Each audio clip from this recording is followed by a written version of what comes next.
a kind of a movie where it's not so much you're stepping into Wonderland as stepping into Burton land, and the idea that I think it was about 90% green screen and certainly 90% nuts.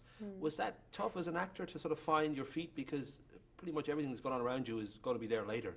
Yeah, I mean, it's like filming in a void. It's very unusual to be in this green screen environment. And you definitely have to draw a lot more energy from kind of nowhere. But yeah, it's fun. I know that Tim said that he saw, as he would, quite a few people for the role of Alice, and that he was drawn to you because, as he said himself, the quote is, she's got that old soul quality, which I don't know whether you can kind of relate to that, whether you can kind of see what he means, or whether that's took you by surprise. No, I guess so. I mean, one thing that I think Alice has is she's just kind of this observer, and she's got a lot going on sort of inside of her or in her head, and also kind of feels a bit you know, like she doesn't quite belong in the time that she's a part of. And do you feel that way about yourself? Because obviously that's what he was looking for in the actor. Sometimes. I mean, I feel like quite a lot of people would probably feel similarly. I mean, there's this time in your life, and definitely as a teenager, I felt very like, yeah, I mean, there's this kind of isolation, but I'm sure a lot of people feel that. But yeah. There's a certain amount of that. Funny you mention isolation, because there was just reading some of the interviews around on the set and stuff like that, and you sort of said in one interview that you felt the experience was somewhat isolating. I don't know whether that was just because of the technical challenge, or whether there was a sort of an emotional isolation to, you know, the character and the sense of who you had to be within this story.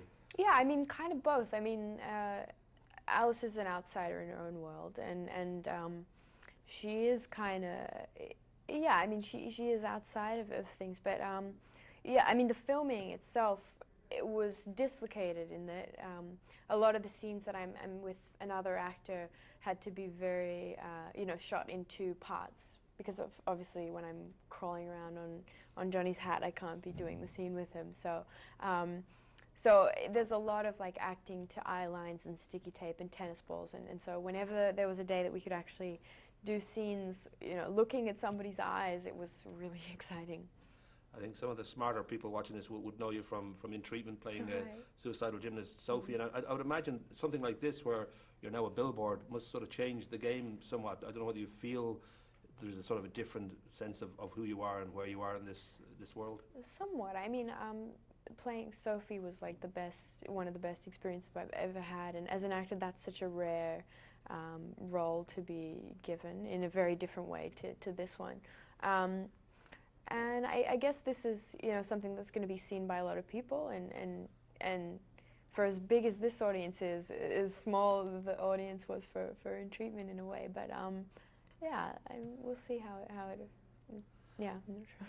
Well, you've gotten really good response to your work so far, and I think you'll get very good, you know, reviews for this. And obviously before that, you've been sort of noted in different work that you've done. And you've got a Gus Van Sant movie coming up, and you're going to play Jane Eyre as well in another adaptation of that. And I don't know whether in any way you feel a little bit like Alice in that sort of, you know, you're far away from Canberra now, in the world that you're working in, at least, if it's very easy for you, or whether it's still something that you're adjusting to. Well, I mean, it's kind of been gradual for me, so it's not really like I've been thrust into it, but when I look at it, I mean, it's a completely different world to where I grew up. I didn't really have an awareness of you know, filmmaking or celebrity culture until I was a teenager, and I feel like there's a lot more awareness of that, like in America or at least in LA. So it wasn't something that I really aspired to until I was a teenager. It kind of shocks me that your surname is Wasikowska. Wasikowska. You're sure? You're definitely sure on that? I'm quite sure, yeah. Because I had a different pronunciation. I think I might be right, and you might have just got it wrong this length of time. But it amazes me. You're very talented. You're attractive. You seem like a very sweet person. You should be Irish. How come? That doesn't sound like an Irish name to me. You sure you're not Irish? I don't know. I mean, I'll look into it. Because we did get around. We travel a lot, and we do impregnate wherever we go. So I think you'll probably find you've got Irish blood in there somewhere. I'm gonna check that out. Rock and roll. Nice to talk to you, man. Yeah, nice to talk to you too. Thanks.